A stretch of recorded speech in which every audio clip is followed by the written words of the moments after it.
Now, of course, if you live in New England, you're no stranger to this bitter cold, but the winds, those might be too much for some of us. Yeah, our Hannah Cotter is live in Providence now with more details on how people are finding ways to escape this frigid freeze. Hannah.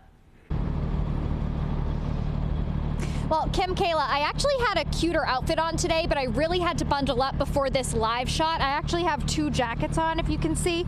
But it's not so bad when you're just outside standing for a few minutes, but when the wind hits and that bitter cold comes, it's pretty brutal.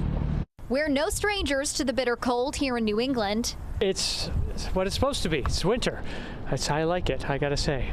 Get to walk out with my husky and, I don't know, live it up. I personally love the cold. I can't stand the heat, as hot as it gets in New England. But this wind, well, that's another story. The wind is almost nightmarish. People we talk to who have to work in these elements say at least they can keep adding layers. You know, I got what I need to stay warm. And that they take this over the heat any day. Rhode Island Energy says they've seen minimal outages today due to the wind, but they do have crews on standby after a busy few days cleaning up from the weekend storm.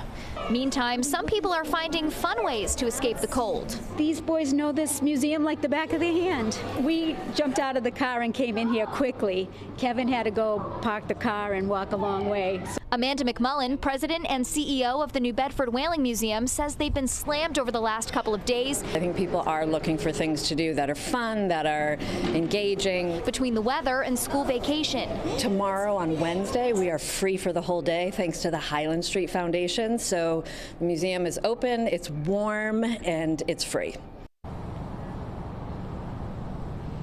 And right now, our 12 News app says it feels like 10 degrees out, so we're going to go warm up in the car, but we'll see you guys at 5 o'clock. For now, we're live in Providence. I'm Hannah Cotter, 12 News. Hannah, thank you. And you still look amazing even with all those layers on. And if you haven't yet, grab the Pinpoint Weather 12 app for your smartphone to take the forecast and alerts with you on the go.